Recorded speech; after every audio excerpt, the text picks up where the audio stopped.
আজকের এপিসোডে আমরা যাত্রা করব লাওসের এক রহস্যময় পাহাড়ি গ্রামের দিকে, যেখানে মানুষ যেন আকাশের কাছাকাছি মেঘের ভেতরেই বাস করে।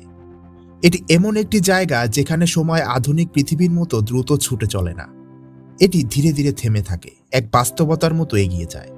এই গ্রামের প্রতিটি দিন নির্ধারিত হয় শত শত বছরের পুরনো বিশ্বাস, আচার এবং নিয়মের মাধ্যমে।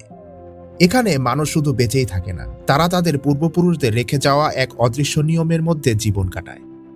স্টার বাংলায় নতুন হলে সাবস্ক্রাইব করতে ভুলবেন না। আজকের গল্পে আমরা দেখব এক পরিবারকে যারা তাদের ঐতিহ্য আঁকড়ে ধরে রেখেছে, কিন্তু একই সাথে ভবিষ্যতের জন্য ছোট ছোট পরিবর্তনের পথেও হাঁটছে। একদিকে কঠোর পরিশ্রম, দারিদ্র্য এবং প্রাচীন বিশ্বাস, অন্যদিকে শিক্ষা, শহরের জীবন আর নতুন স্বপ্ন। এটি শুধু একটি গ্রামের গল্পই নয়, এটি মানুষের ভেতরের দ্বন্দ্বের গল্প, অতীত আর ভবিষ্যতের মাঝখানে দাঁড়িয়ে থাকা এক বাস্তবতার গল্প। লাওস দক্ষিণ পূর্ব এশিয়ার একটি স্থলবেষ্টিত দেশ, যার কোনো সমুদ্র উপকূল নেই। এটি ঘিরে আছে থাইল্যান্ড, ভিয়েতনাম, কম্বোডিয়া, চীন এবং মিয়ানমারকে, যা এটিকে একটি গুরুত্বপূর্ণ ভৌগোলিক অবস্থানে দিয়েছে। এই দেশের ভেতর দিয়ে প্রবাহিত হয়েছে বিখ্যাত মেকং নদী, যা শুধু একটি নদী নয়, এটি লাওসের জীবনধারার মূল ভিত্তি। কৃষি, মাছ ধরা এবং পরিবহন সবকিছুই এই নদীর ওপর নির্ভরশীল। এই লাওসের উত্তরাঞ্চলের বিচ্ছিন্ন পাহাড়ের চূড়ায় অবস্থিত পেরিয়াং সানমাই গ্রাম, এটি যেন পৃথিবী থেকে বিচ্ছিন্ন একটি জগৎ। গ্রামটি অবস্থিত লাওসের সবচেয়ে দুর্গম এবং কম উন্নত প্রদেশগুলোর একটিতে। এই গ্রামটি পাহাড়ের অনেক উপরে, প্রায় মেঘের কাছাকাছি অবস্থানে তৈরি হয়েছে। এখানে পৌঁছাতে হলে পাড়ি দিতে হয় দীর্ঘ পাহাড়ি পথ, নদী আর জঙ্গলের ভেতর দিয়ে। গ্রামের চারপাশে ঘন সবুজ বন, আর মাঝে মাঝে মেঘ এসে ঢেকে যায় পুরো এলাকা। এই পরিবেশটাই যেন মানুষের জীবনকে রহস্যময় আর ভিন্ন করে তুলেছে। এই গ্রামের মানুষ আখা উপজাতির অন্তর্ভুক্ত। আখা সম্প্রদায়ের মানুষরা শত শত বছর ধরে তাদের ঐতিহ্য এখানে ধরে রেখেছে। তাদের নিজস্ব ভাষা, পোশাক, ধর্মীয় বিশ্বাস এবং সামাজিক নিয়ম রয়েছে, যা বাইরের পৃথিবীর সাথে খুব একটা মেলে না। তাদের জীবনের প্রতিটি দিক নিয়ন্ত্রিত হয় ঐতিহ্য দ্বারা। কখন কি কাজ করবে, কিভাবে বাঁচবে, এমনকি কি নিয়ে তারা কথা বলবে, সবকিছুই এখানে নির্ধারিত। এই গ্রামে বাস করা এক পরিবারের সদস্যের নাম হচ্ছে ফিউকিং এবং ইয়েফিউন। তারা স্বামী স্ত্রী। তাদের জীবনের মাধ্যমে আমরা বুঝতে পারবো এই গ্রামের বাস্তবতা, কষ্ট, বিশ্বাস এবং স্বপ্নকে। আজকের দিনটি এই পরিবারের জন্য বিশেষ একটি দিন, কারণ তাদের গ্রামে একজন ফটোগ্রাফার এসেছে, যা এই দূরবর্তী এলাকার জন্য খুবই বিরল ঘটনা। পরিবারের কর্তা ফিউকিং অনেকদিন ধরেই এমন একটি সুযোগের অপেক্ষায় ছিলেন। তার ইচ্ছা ছিল পুরো পরিবারের একটি ছবি তোলা, যা তিনি একটি সোনালী ফ্রেমে বাঁধিয়ে নিজের ঘরে টাঙিয়ে রাখবেন। এই ছোট্ট ইচ্ছার মধ্যেই লুকিয়ে আছে একটি বড় স্বপ্ন, নিজের পরিবারকে একসাথে ধরে রাখার স্বপ্ন। এই ছবিটি শুধু একটি স্মৃতি নয়, বরং তাদের অস্তিত্বের এক প্রতীক হয়ে থাকবে। কারণ এই পরিবার জানে সময়ের সাথে সাথে হয়তো অনেক কিছু বদলে যেতে পারে, আর হয়তো একদিন একই সাথে থাকার মুহূর্তগুলো শুধুই স্মৃতি হয়ে থাকবে। পরিবারটির প্রধান ফিউকিং একজন প্রাক্তন গ্রাম প্রধান এবং একই সাথে একজন আধ্যাত্মিক পথ প্রদর্শক। তবে তার অতীত জীবনও ছিল অত্যন্ত ভিন্ন। একসময় তিনি ভিয়েতনাম ওয়ারে সৈনিক হিসাবে অংশ নিয়েছিলেন। তিনি দাবি করেন তিনি যুদ্ধের সময় শত্রু বিমানে গুলি চালিয়েছিলেন এবং দেশের জন্য লড়াই করেছিলেন। এই অভিজ্ঞতা তাকে গ্রামের অন্যদের থেকে আলাদা করে তুলেছে। গ্রামের মানুষ তাকে শুধু নেতা হিসাবেই নয়, একজন দুকুল অর্থাৎ আত্মিক চিকিৎসক হিসাবেও সম্মান করে। তার বিশ্বাস মানুষের জীবন শুধু চোখে থাকা বাস্তবতার উপর নির্ভর করে না, এর পেছনে কাজ করে এক অদৃশ্য শক্তি, আত্মা, পূর্বপুরুষ এবং প্রাকৃতিক রহস্যময় শক্তি। যখন কেউ অসুস্থ হয়, তখন তিনি শুধু ঔষধের উপর নির্ভর করেন না, বরং তিনি মনে করেন মানুষের আত্মা শরীর থেকে বিচ্ছিন্ন হয়ে গেছে, আর সেই আত্মাকে ফিরিয়ে আনতে তিনি বিশেষ আচার অনুষ্ঠান পালন করেন। এই বিশ্বাসই এই গ্রামের মানুষের জীবনের মূল ভিত্তি। তার স্ত্রী ইয়েফিউন এই গ্রামের নারীদের জীবনের প্রতীক। তার জীবন সংগ্রামে ভরা। ভোর থেকে রাত পর্যন্ত কাজ, পানি আনা, কাঠ সংগ্রহ করা, রান্না করা, কাপড় তৈরি, পশুপালন, সবই তার দায়িত্ব। তার জীবনে বিশ্রাম বলতে কোনো শব্দ নেই। ছোটবেলায় বাবাকে হারানো, দারিদ্র্যের সাথে লড়াই সবকিছু তাকে কঠিন করে তুলেছে, কিন্তু তার চোখে এখনো একটি স্বপ্ন, তার সন্তানের ভালো ভবিষ্যৎ। এই পরিবারের সবচেয়ে বড় আশা তাদের ছোট ছেলে কিয়েংলো।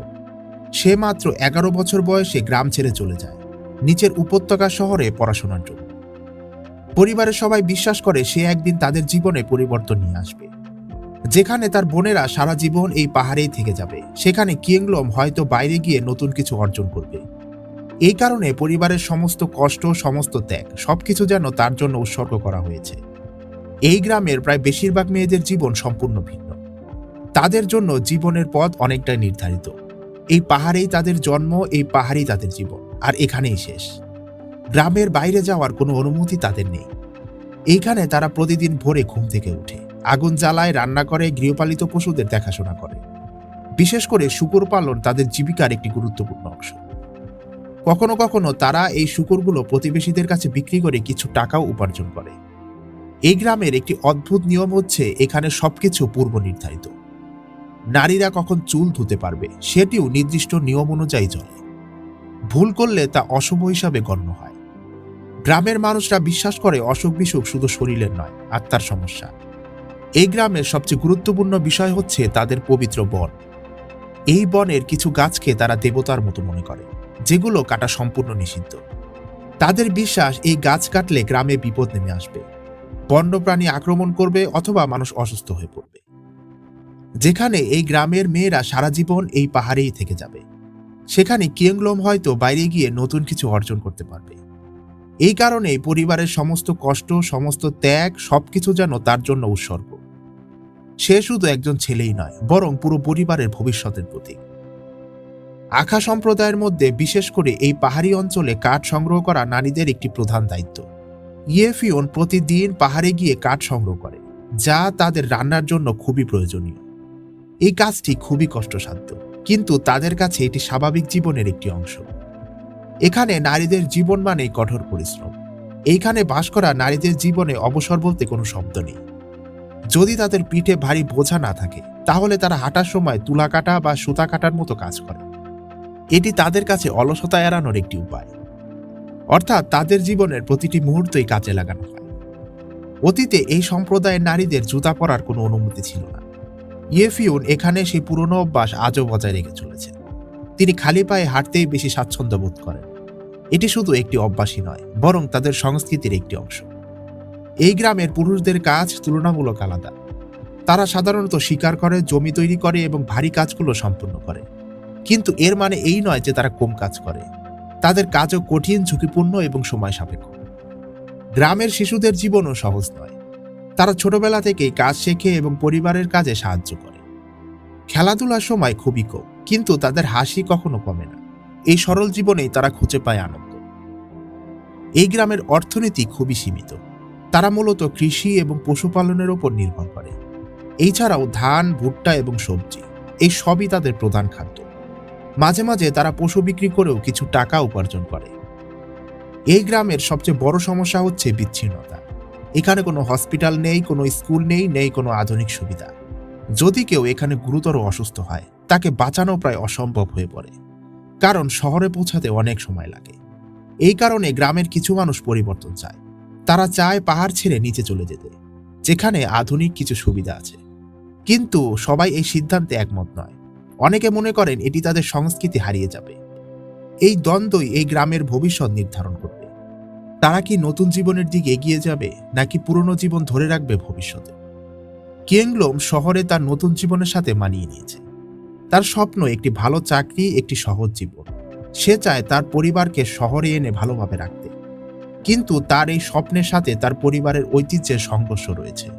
সে যদি তার পরিবারকে শহরে নিয়ে আসে, তাহলে তার পরিবার আর গ্রামে ফিরতে পারবে না। কারণ আকা সম্প্রদায়ের মানুষদের বিশ্বাস, যে একবারই গ্রাম থেকে বের হয়ে যায়, সে আর গ্রামে ফিরতে পারে না। তাদের জীবন আজও এই দোটানার মধ্যে রয়েছে। আজকের গল্প আমাদের শেখায়, জীবন কখনো সহজ নয়, কিন্তু মানুষ সবসময় পথ খুঁজে নেয়, এবং কখনো কখনো সেই পথ বেছে নেওয়াটাই সবচেয়ে কঠিন কাজ।